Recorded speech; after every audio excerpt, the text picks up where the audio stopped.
They did it. They actually did it. Yo guys, what's going on everybody? This is Nothing But Bangers, aka MBB, aka Bangers, aka they really did it. We've got some incredible spoilers. I've got a card list that I'm going to share with you all to get you cooking, get you in that kitchen before the new set drops. And as always, be on the lookout for live streams on the channel, and you can do that by hitting subscribe so that way you get notified whenever videos and whenever I go live happens. But wow, I mean, this is an incredible trailer. I'm still soaking it all in. We're still getting data mined info regarding promos, but let's just dive right in. A big shout out to PokemonZone.com as well as Pokemon Meta for giving me the tools to make this video, but let's just jump right in. We've got a few cards that we'll talk about in this video, and we'll just kind of highlight what we've seen so far from the trailers. But let's start off with Solgaleo EX. It does have a special ability that allows you to, once during your turn, if this Pokemon is on your bench, you may switch it with your active Pokemon. So no leaf needed. You still might see Druddigon Solgaleo kind of combos, but with this ability, you do not need leaf to pivot into Solgaleo. It is a stage 2, but there's a little bit of a remedy for that, and we'll be talking about that card in a little bit. But 180 HP for 2 energy, this does 120, and it does recoil for 10, a weakness to fire, and a 2 retreat cost. But again, you can start seeing a trend in some of the stage 2s that we've seen from the past couple of sets, and that trend is pretty cheap energy attacks compared to what we saw in Genetic Apex with those 4 energy cost attacks for a lot of the stage 2 EXs. Lunala is another stage 2 that we saw, and Lunala is going to be 180 HP. It's got a psychic ability where basically it says once during your turn you may move all psychic energy from one of your bench psychic Pokemon to your active Pokemon. So what's really fascinating about this is it can take psychic energy from one of your bench psychic Pokemon to any Pokemon that's in your active. So there's going to be a little bit of cookage there.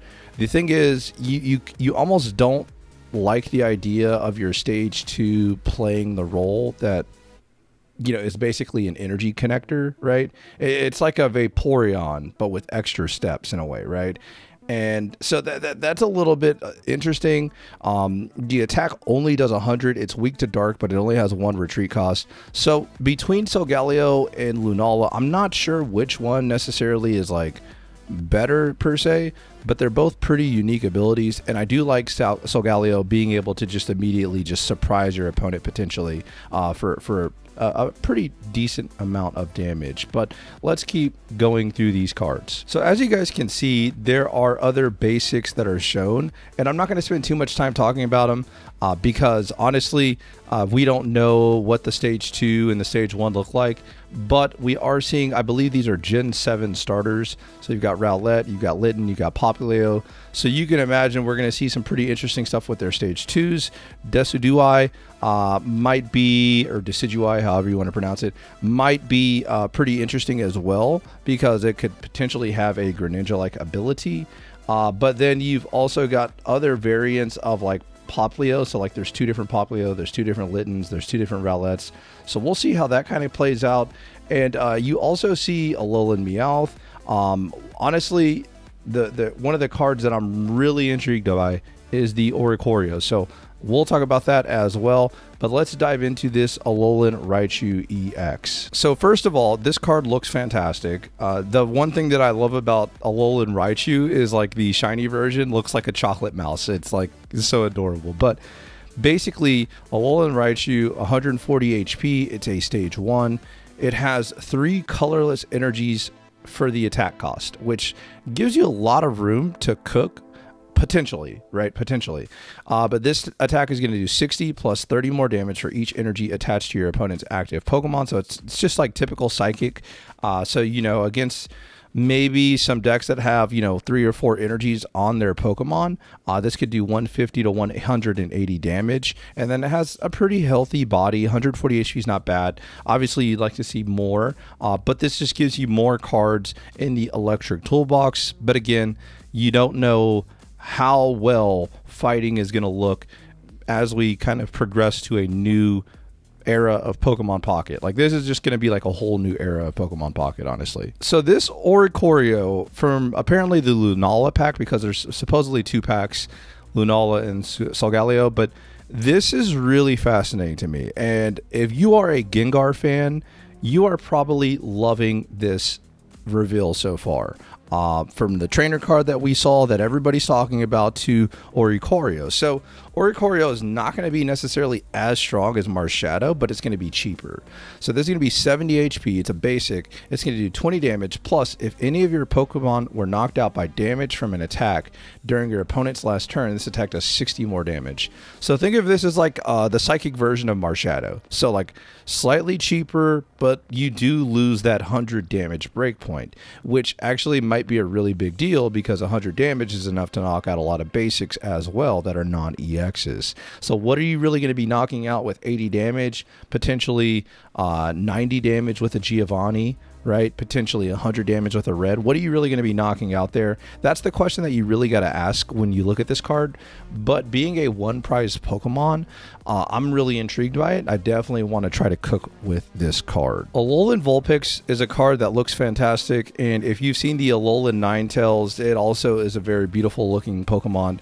The fact is we have had in the paper TCG Alolan Ninetales that do not take damage from like other Pokemon like GX. I believe it was GX at the time.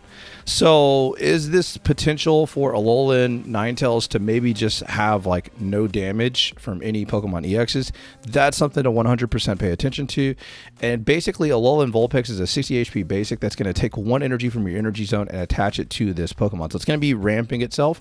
So on curve, if the attack for Ninetales, Alolan Ninetales is 3 energy, you should be able to actually attack on curve if you go second on turn 4 of the game. So that's really cool as well. Alolan Marowak, the art looks fantastic. It usually has a tradition in like Pokemon Go, for example, of having like a different type.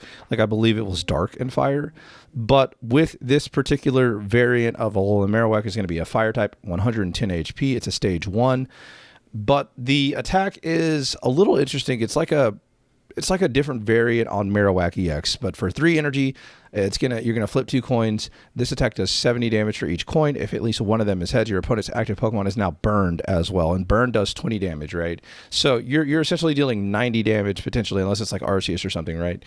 To your opponent's Pokemon with a flip of 1 heads, but this does come at a hefty cost of 3 fire energy, and that's going to be one of the big things.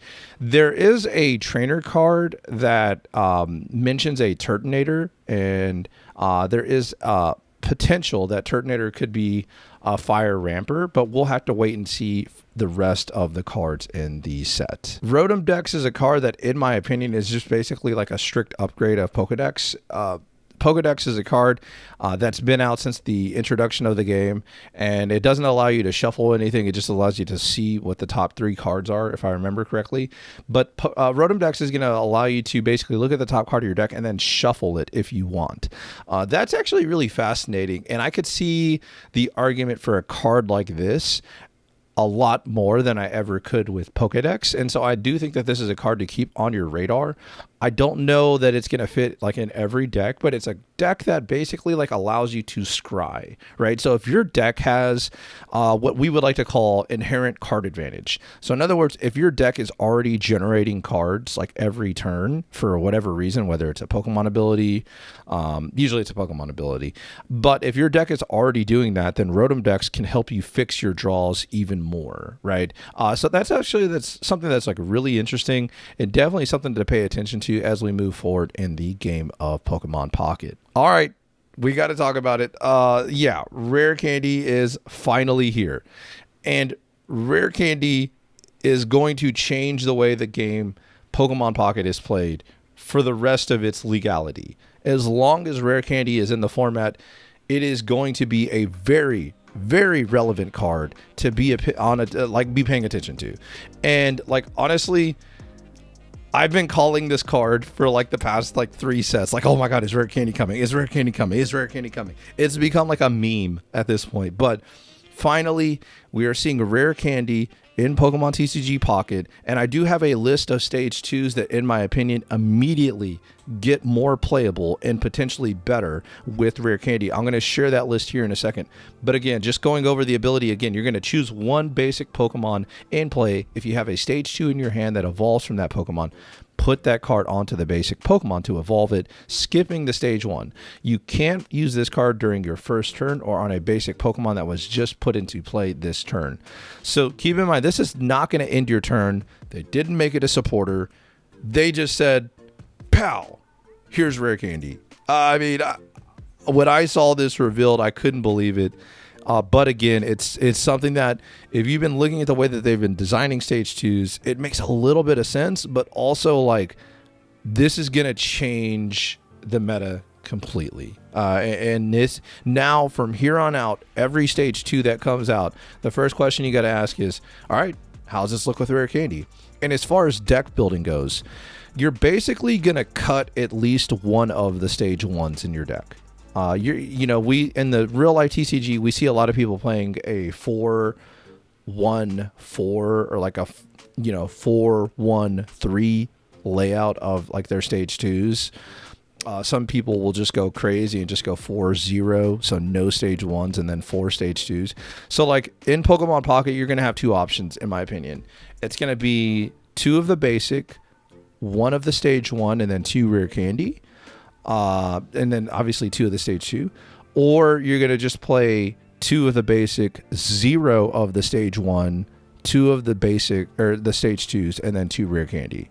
So this is not going to necessarily give you like more deck space. In fact, this is going to kind of restrict your deck space, but it's going to get your stage 2 online faster than ever before.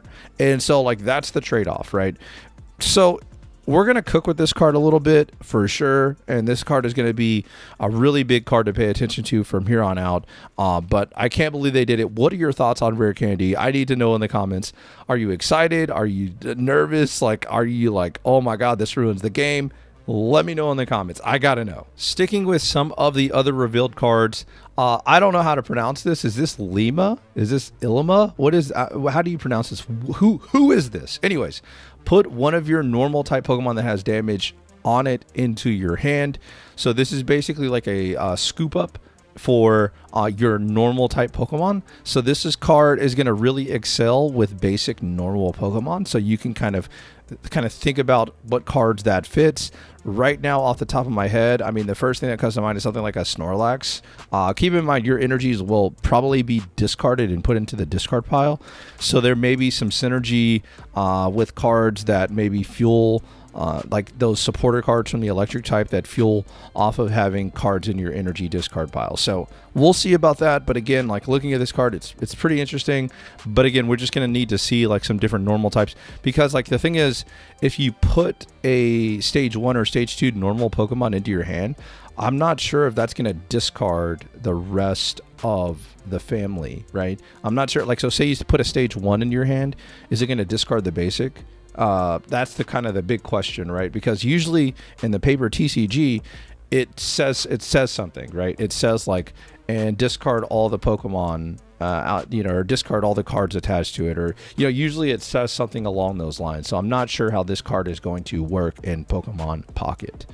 Lana or Lana, however you want to pronounce it, is another supporter card. You can use this card only if you have Arachnid in play. Switch in one of your opponent's bench Pokemon into the active spot. So this is a targeting card. You're going to get to target anything on the bench as long as you have Arachnid in play. So it doesn't have to be in the active. It can be on your bench. So this is a really interesting card as well. It just depends on like how good or bad Arachnid is, right? Because you can just make the argument, dude, I'm fine playing Sabrina and Cyrus and just not using the extra deck spaces. But it really just depends on how good Arachnid is. This card is definitely something to pay attention to. Keep this on your radar. Kiawe is a supporter card. It says choose one of your Alolan Marowak or Turtonator, take 2 energy from your energy zone and attach it to that Pokemon. Your turn ends. So a lot of people are probably going to complain that Misty doesn't end your turn now that we have seen an energy ramping supporter that ends the turn, and like valid, right? And obviously Alolan Marowak does have a little bit of a chonky cost to attack, but this could mean that on turn 3 of the game, you can evolve Attachment Energy in Kiawe and be ready to start swinging with your Alolan Marowak. We haven't seen Turtonator, so that's going to be something to definitely pay attention to as well. We've seen Turtonator do a lot of different things in the Pokemon TCG, so I'm not ready to speculate there, but this card is pretty interesting, will be fun to cook with, and I definitely look forward to seeing the Alolan Marowak cooks, because burn is kind of interesting. Like, burn can deal a lot of damage. Like, if they don't like get rid of the burn because of the coin flip and it keeps doing that 20 in between turns, like that's actually like a lot of damage, especially if you flip double heads. I mean, we're talking about 160 damage. So like, yeah, that card could surprise some people, but hey, I want to see the Turtonator as well. Acerola is a card that they did not directly port from the Pokemon TCG. In the Pokemon TCG, Acerola basically was a supporter that put all put a Pokemon into your hand, right? Basically, if a Pokemon took 100 damage but it had 20 HP left, you could Acerola it back into your hand and then put it back down. Think of it as like a what is that? The Expeditioner card with Mew, right? But Acerola in Pokemon Pocket, it's going to say choose one of your Palossand or Mimikyu that has damage on it and move 40 of its damage to your opponent's active Pokemon. Straight up toxic, right? That card is definitely cooking. The thing is, how bad is Mimikyu? How bad is Palossand, right? Because there's got to be somewhat of a balance. But being able to basically heal for 40 and put that 40 on your opponent's active Pokemon, that's an 80 damage swing, right? So like you're potentially doing 80 or 40 damage before you even attack. And also like it's a swing of 80 hit points total. So let's just say that it's maybe on your bench, right? The Palossand or the Mimikyu's on your bench, you swap the damage with Acerola. Now you just got to find a way to do the remaining HP of damage to potentially secure a one-hit KO. Very interested to cook with this card, but again, we need to see just how good or bad Palossand and Mimikyu are. Mallow was a card that you could kind of see on the Acerola, but heal all damage from one of your Shiinotic or Serenas. If you do, discard all energy from that Pokemon. So typically, like I want to say they're water types, at least the Shiinotic is. I've seen it as grass as well, I want to say. But it's going to be really fascinating to see like what those cards look like, because if they're water types, you could make the argument Vaporeon has pretty good synergy, right? But again, I want to say that grass types has kind of been, and you can see like a forest in the background of Mallow. So I want to say like grass types is probably going to be where those cards fall, and because of that, like there's not a ton of synergy outside of maybe like a Leafeon. So we'll have to see what those cards do. But again, full heal that's restricted to just 2 different Pokemon. That it's kind of good, because if you see a full heal with something like Executor EX, like we might be back in that coin flip Executor like hell, just to be honest. So probably a good thing. Sophocles was a draw card, I believe, in the Pokemon TCG, so seeing what this card does is just like drastically different. But what's really funny to me is the Alolan Golem, as pointed out to me by Wizzy, has a mustache. And so like we've got like a Alolan Rattata with a mustache, we got an Alolan Golem with a mustache. It's kind of hilarious to me, because obviously my 100% real and authentic homegrown mustache. But also, it's really interesting to see. This card says, during this turn, attacks used by your Alolan Golem, Vikavolt, or Togedemaru do 30 more damage to your opponent's active Pokemon. So like that's a lot of damage that's extra. But again, Alolan Golem's going to be a stage 2, Vikavolt's a stage 2, and I am not sure off the top of my head if Togedemaru is like a basic. I want to say it's a basic, so it may not hit that hard. But again, we just need to see these cards revealed to see like if there's any cookage that we can do. But Sophocles, don't sleep on it. 30 extra damage, that's nothing to sneeze at. But again, we'll just have to wait and see. The last card that I will go over from this review, and I know that there's been promos, like there's a promo Rayquaza supposedly that looks like straight up pretty busted, but it's also like a little pricey. But anyways, with this is the Lillie. It says heal damage from 60 damage from one of your stage 2 Pokemon, which has perfect synergy with rare candy.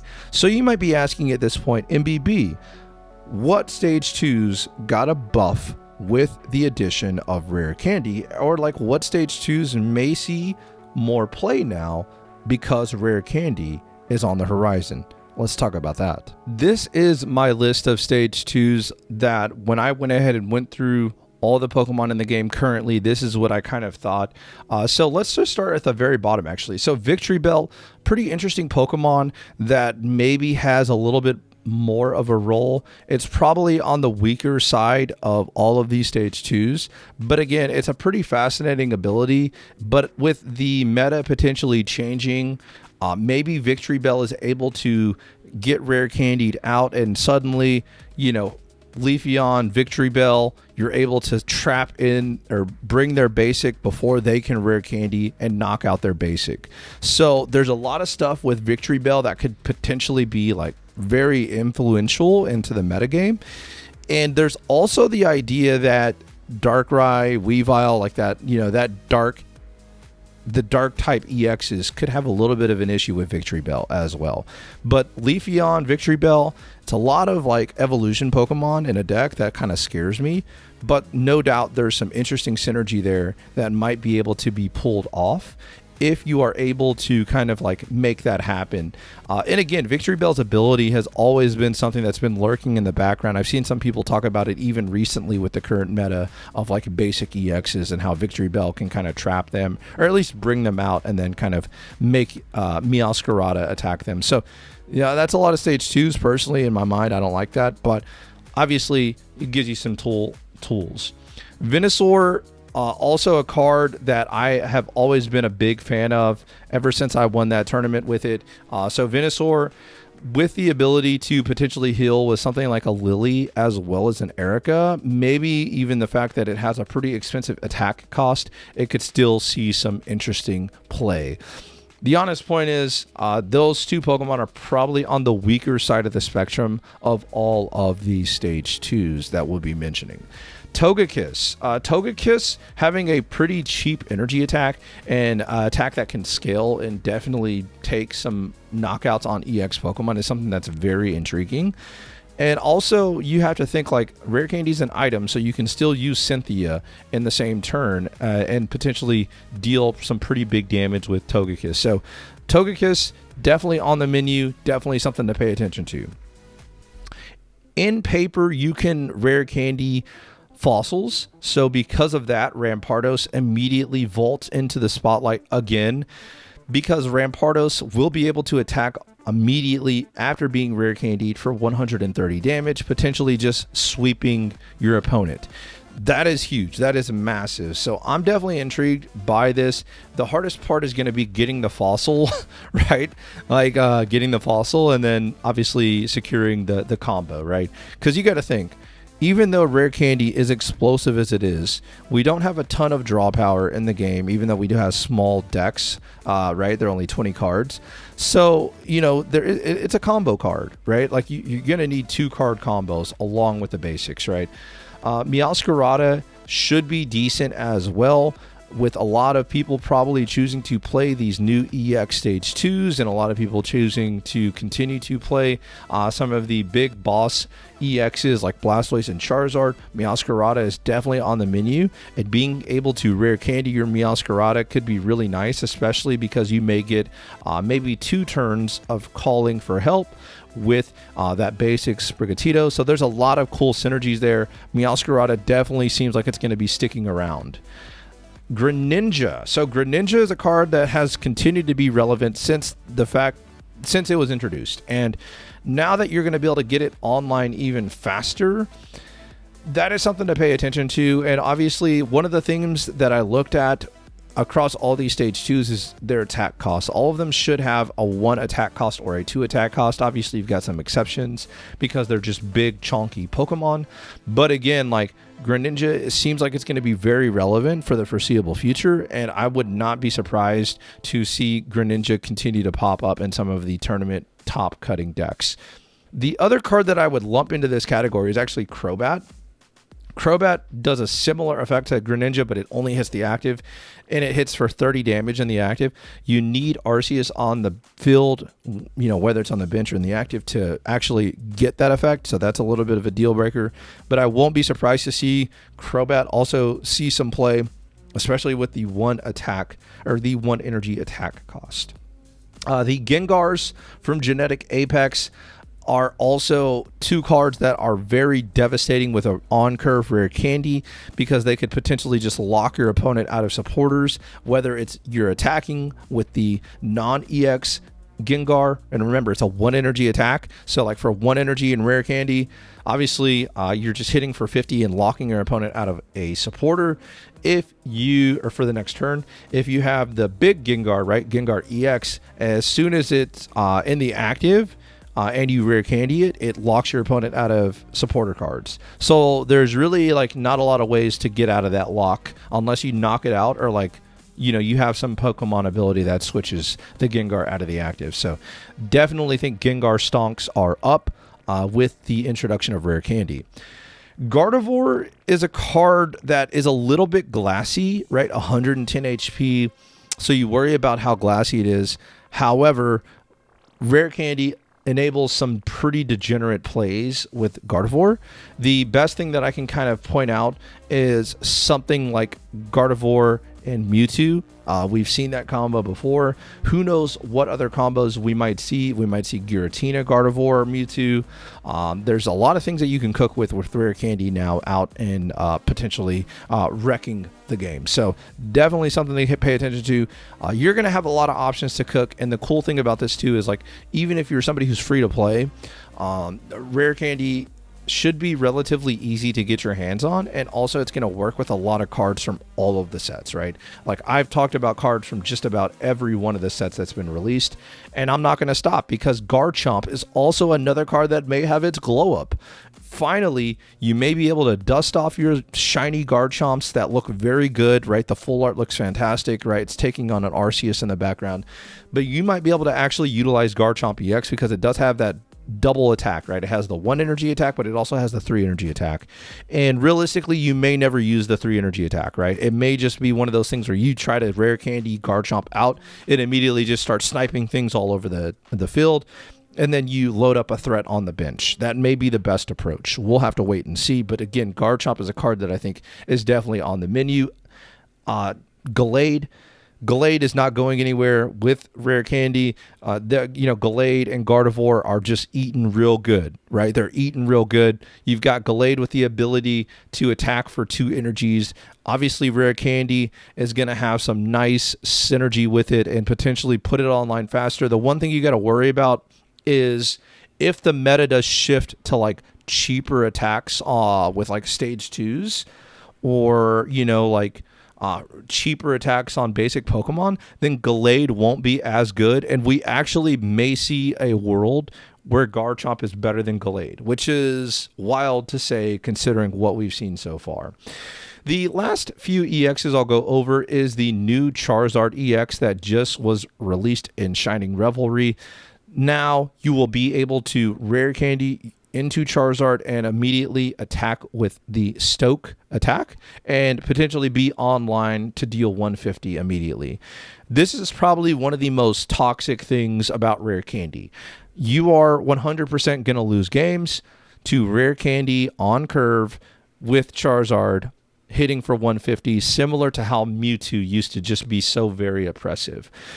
That's going to be something that the meta is going to have to warp itself around. And like, if you asked me right now, like who the big winners were for rare candy, it would be Rampardos and Charizard.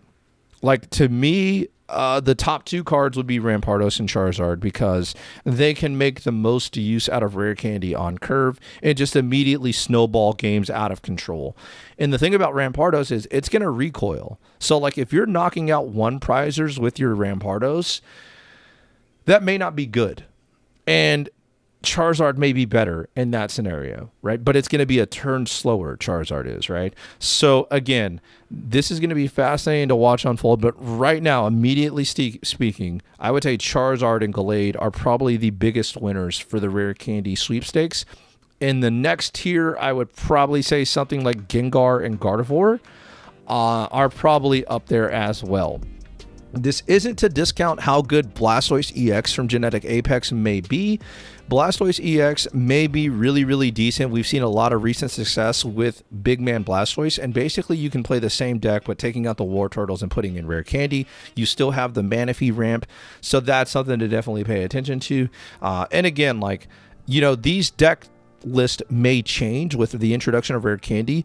It may just streamline, similar to how we saw Executor deck streamline, where basically you played 5 Pokemon, right? And you played double Pokecoms, and you just said, I'm going to get this on curve like 60% of the time or whatever, right? So like, that's going to be the big challenge for deck building. I think that that's probably going to be the first strategy that a lot of people are going to be taking is, you know, you play 2 of the basic that you're trying to Rare Candy, and then you play like 1 other Pokemon in that type or like whatever, and then you just play 2 of the stage 2. So you're playing 5 total Pokemon, you're playing double Rare Candy, you have a lot of room, obviously double Pokecoms, and then you have a lot of room for supporters and trainers to just kind of make your strategy better. That's my first thought process with building with Rare Candy.